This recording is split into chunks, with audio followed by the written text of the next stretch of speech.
right, everybody, buckle up, because today we're diving headfirst into a real humdinger of a case, the Hinterkaifeck Murders, 1922 rural Bavaria, a family farm, and more questions than answers.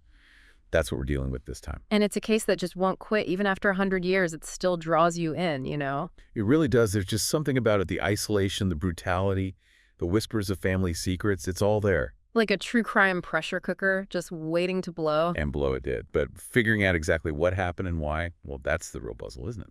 Absolutely, and that's what we're here to unpack today. We've got police reports, newspaper clippings, even some recent analysis from true crime blogs, all trying to make sense of this tragedy. We're talking about the Gruber family, Andreas, the father, Cecilia, the mother, their daughter, Victoria, and her two kids, Cecilia and Joseph, plus their maid, Maria Baumgartner, all found murdered on their farm. A whole family wiped out, and to this day, nobody knows for sure who did it.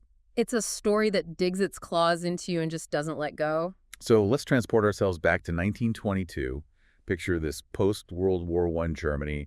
The country's on edge. There's this feeling of unease hanging in the air. Right, like everyone's still reeling from the war, trying to pick up the pieces. And in the middle of all this, you've got the Gruber family living on their secluded farm, miles from anyone. Isolation like that, it can do things to you, you know? Make you see shadows where there are none. Oh, I bet. Especially back then. No phones, no internet. Your nearest neighbor's a good walk away. Exactly. You're cut off, vulnerable, and that's where things start to get weird. You're talking about the footsteps Andreas found in the snow, right? Leading up to the house. But no sign of anyone leaving. Yep, creepy, right. And it wasn't just that. Oh, there was more. A set of house keys vanished. A newspaper nobody recognized just appeared on the doorstep. And the previous maid. She bolted, swore the place was haunted. Hold on, haunted. Are we talking ghosts now? Hey, who knows? But looking back, it all seems a bit ominous, don't you think? Ominous is an understatement. Those weren't just eerie occurrences. Those were red flags, plain and simple. Exactly. And unfortunately for the Gruber family, those red flags were just the tip of a very gruesome iceberg. Talk about a bad feeling you can't shake, right? And it's like, you know something's off, but you can't put your finger on it. And in this case, it wasn't just a feeling, it was a bloodbath. March 31st, 1922. That's when the real horror unfolded. It was days before anyone even realized something was wrong. It was Lorenz Schlittenbauer, right? A neighbor who, he had a past with the family. That's right. He'd been romantically involved with Victoria, even rumored to be the father of little Joseph. Talk about tangled webs. He'd been expecting the Grubers in town and got worried when they didn't show. So he went to check on them. And, well, what he found, it's the stuff of nightmares. For them, Andreas, Cecilia, Victoria, and little Cecilia, all in the barn. Just left there, lifeless. Imagine stumbling upon that. Bludgeoned, most likely with a mattock, a heavy farm tool. It was found at the scene. God, you can practically feel the weight of it just thinking about it. Brutal, absolutely brutal, but the worst wasn't over. There's more. God, how could there be more? Inside the house, the maid, Maria, and young Joseph. Also murdered. In their beds.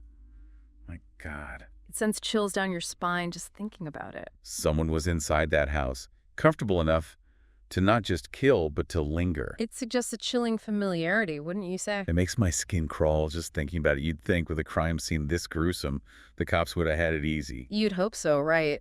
But this was 1922. Forensics weren't what they are today. And to make matters worse, the crime scene itself was a mess. Contaminated, you could say. Neighbors coming and going, moving things, trying to make sense of it all, even cooking meals in the house. A recipe for disaster, really, especially for a murder investigation. Lost clues, compromised evidence. No wonder this case went cold. 100 people questioned, and yet no arrests, no convictions, nothing.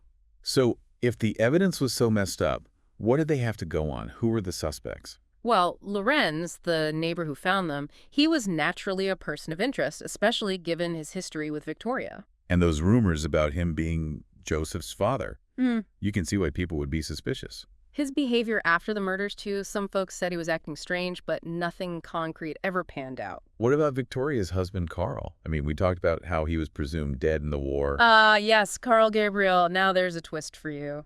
Could he have actually still been alive? Did he fake his own death? The possibility of a vengeful husband returning for his family, it's a classic for a reason. But again, nothing concrete, no proof, just speculation. So it's a real head-scratcher, isn't it? I mean, if it wasn't the scorned lover or the maybe not-so-dead husband, who else could it be? Well, they did look into a few other folks. There were these brothers, the Gumps. They'd been in trouble before, known for being pretty rough. The Gumps, huh? Sounds like a name straight out of detective novel. Right. They had ties to one of those paramilitary groups, the kind that popped up after the war, a lot of unrest back then. So could it have been like a case of mistaken identity? Or maybe they were hired muscle for someone else who wanted the Grubers gone? It's possible, but again, it's all speculation. There's nothing directly linking them to the family, no clear motive. And then there's Andreas himself, the father. Can't forget about him. Ah, yes, Andreas, a whole other can of worms there. We talked about that whole thing with him and his daughter, Victoria. Absolutely horrific. A dark secret like that, it casts a long shadow, makes you wonder if it somehow played a role in all this. Could be a revenge thing, right? Someone out there who wanted to punish him for what he'd done. Or maybe someone was afraid he'd do it again. Who knows? It's one of those things we may never know for sure.